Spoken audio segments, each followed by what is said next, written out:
Please, don't fire me, sir, the janitor begged, his trembling hands gripping the mop like it was the only thing keeping him standing. Water dripped from the bucket onto the polished floor, spreading under his worn shoes. The office was silent, except for the faint hum of the air conditioner. CEO Charles Donovan stood by the window, his jaw tight, the city skyline glinting behind him. He didn't even turn around when he spoke. "You cost this company thousands of dollars, Mr. Reed. Give me one good reason I shouldn't let you go right now." Tears welled in the janitor's eyes. "It wasn't my fault, sir. I swear it wasn't. Please, my daughter, she's sick. I can't lose this job." Charles finally turned, his eyes cold and sharp. "Everyone has a story, Reed, but mistakes have consequences." The janitor's lips quivered. "Please, sir. It was an accident. The documents, they were already on the edge of the desk. I just tried to clean around." Charles cut him off with a raised hand. "Enough?" The janitor froze. The CEO walked slowly toward him, every step echoing through the marble floor. "You think I built this company by accepting excuses?" The janitor's shoulders sagged. "No, sir, but sometimes accidents happen." "Not in my building," Charles snapped. For a moment, neither spoke. The tension hung heavy, almost suffocating. The janitor lowered his head, whispering, "Please, sir, I'll do anything to fix this." Charles sighed, rubbing his temples. "You can't fix what's already destroyed." As he said it, the janitor's phone buzzed in his pocket. He didn't dare pick it up, but Charles noticed the nervous glance. "Answer it," he said curtly. The janitor hesitated, then slowly pulled out his phone. "Yes, sweetheart?" he said softly. His voice cracked as he listened. "No, don't cry. Daddy will bring the medicine tonight, okay?" Charles's expression shifted slightly, but he stayed silent. The janitor ended the call, wiping his eyes quickly. "She's only 7, he murmured. "The doctors say she needs another round of treatment." Charles turned away again, his tone hardening. "You should have thought about that before you destroyed my investor reports." "I didn't destroy them," the janitor suddenly shouted, then instantly covered his mouth, terrified. "I didn't mean to raise my voice, sir." Charles stared at him, surprised at the outburst. "Are you calling me a liar, Mr. Reed?" "No, sir. Never," the janitor stammered. "I'm just what? Just desperate." The word hung there like a heavy cloud. Outside, thunder rolled in the distance. The janitor stood trembling, and Charles found himself, just for a second, wondering when desperation had last touched him. He brushed the thought away. "Security will escort you out by noon," he said flatly. The janitor looked broken. "Please, sir, please don't do this." But Charles was already walking toward the door. As the janitor bent to gather his mop and bucket, his hands shook so badly that the bucket tipped again. Water spilled across the CEO's expensive carpet. "Unbelievable," Charles muttered under his breath. But something stopped him, something in the way the man knelt to clean the spill with his own sleeve, whispering under his breath, "God, please, not today." Charles's phone buzzed. He picked it up, annoyed. "What?" "Sir, we have a problem," his assistant's voice came through. "The investors' meeting has been moved up 20 minutes. He sighed. "Fine, get the presentation ready." But as he turned to leave, his eyes landed on the janitor's old frayed jacket lying on the floor. Something white peeked out from the pocket, a folder marked confidential. "Wait," he said, walking back. "What's that?" The janitor froze. "Sir, that's what I was trying to explain. I picked it up by mistake when the papers fell. I was going to return it right after cleaning." Charles grabbed the folder, flipping it open, and froze. Inside were the missing investor files, perfectly intact. His eyes lifted slowly. The janitor looked terrified. "I didn't mean to take it. I swear I was going to—" "Quiet." Charles's mind spun. He'd yelled at this man, humiliated him, and he'd been innocent all along. "Why didn't you just come to my office immediately?" he demanded. "I tried, sir, but your secretary said you were too busy. I didn't want to cause trouble." Charles shut the folder, running a hand over his face. For a moment, he didn't know what to say. "Go back to work, Chaz," he muttered finally. "We'll talk later." The janitor blinked. "I'm not fired?" "Not yet," Charles said coldly, walking out. But as he left, something inside him shifted. He wasn't sure what, but the janitor's trembling voice echoed in his head. "Please, sir. My daughter's sick." That night, after the investor meeting, Charles sat in his dark office staring at the city lights. The deal had gone through smoothly. His company was safe, yet he couldn't stop thinking about the janitor. He opened his laptop, searching through employee records until he found it. David Reed, age 43. Single father. Employed 3 years. Salary, barely enough to survive. Charles leaned back, exhaling slowly. For the first time in years, he felt uneasy. Not about profits, but about people. He clicked off the screen, grabbed his coat, and headed downstairs. In the dim hallway, he saw David still cleaning the marble floors, long after everyone else had gone home. His back was bent, his movements slow. Charles hesitated, watching quietly.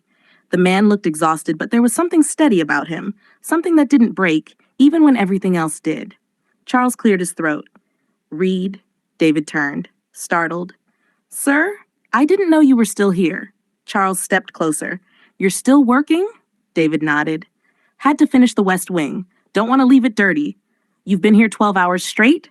He smiled faintly. Well, floors don't clean themselves. For the first time, Charles almost smiled back. You could have gone home. You've done enough. David shook his head.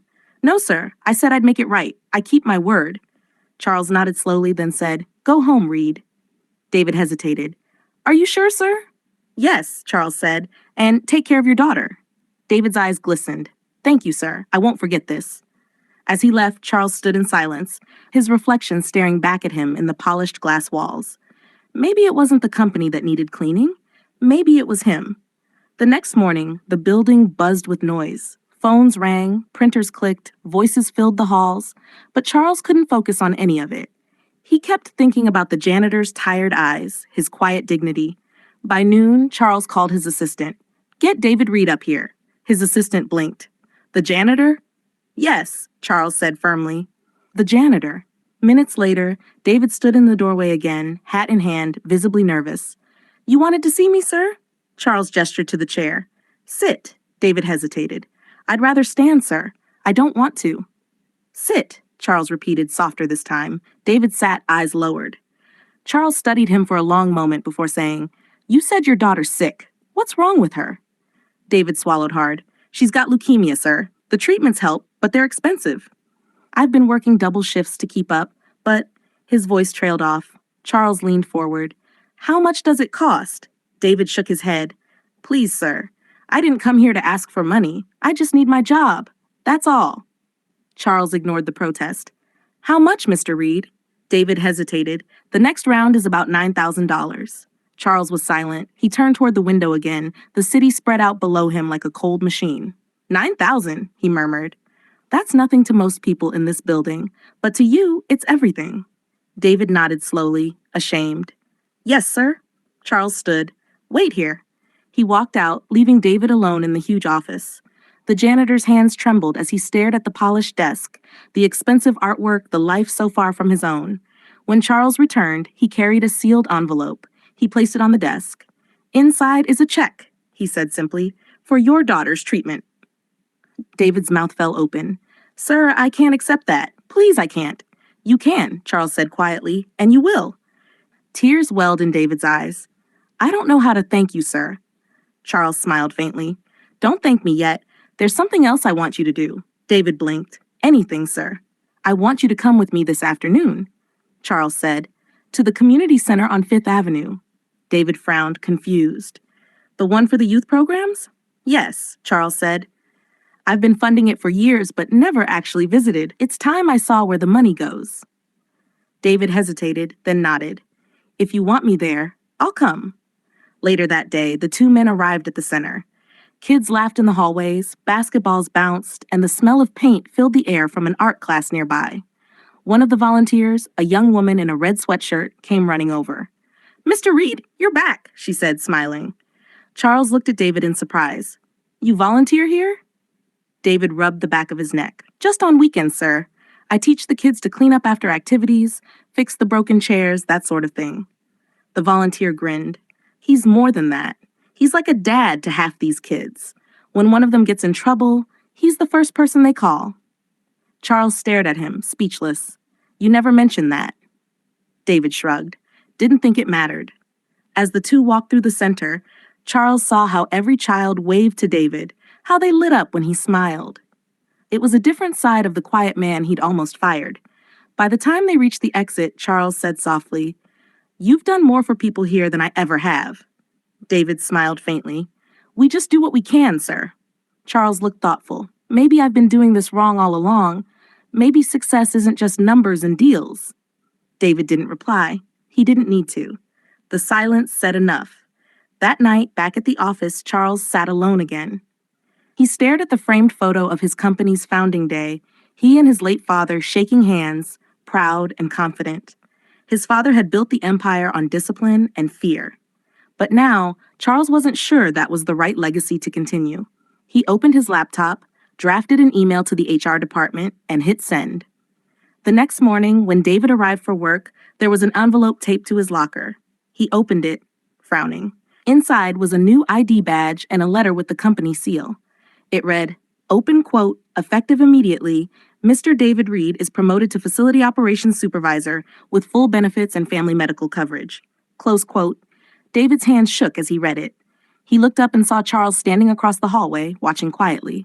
Sir, David whispered, tears in his eyes. You didn't have to. Charles raised a hand. Yes, I did. He stepped closer, lowering his voice. I was wrong about you, Mr. Reed. You didn't need saving. I did. David blinked, stunned. Charles smiled. You reminded me that people matter more than power. Don't ever lose that. The janitor turned supervisor nodded, still speechless. Thank you, sir, for believing in me. Charles extended his hand. Thank you for reminding me what leadership looks like. As they shook hands, employees nearby paused, whispering. For the first time, the CEO didn't care what they said, because at that moment, he wasn't the man who almost fired a janitor. He was the man who finally learned what it meant to see one. David smiled through his tears. I'll work harder than ever, sir. Charles chuckled. I know you will. Now go check on your daughter. Take the day off. David hesitated, then said softly, She'll want to meet the man who helped save her life. Charles's voice dropped to a whisper. Tell her I said to keep fighting. As David walked away, Charles turned toward his office window, watching the sunrise spill over the skyline. For the first time in years, it didn't look cold. It looked alive. He picked up his phone and spoke softly. Cancel my afternoon meeting. I'm going to the community center. A pause. Yes, he said, smiling to himself. It's time I did something real. And for the first time in a long time, the CEO didn't feel powerful. He felt human. If this story moved you, hit that subscribe button, leave a comment with your thoughts, and share this video with someone who needs hope today. Because sometimes the smallest act of kindness changes everything.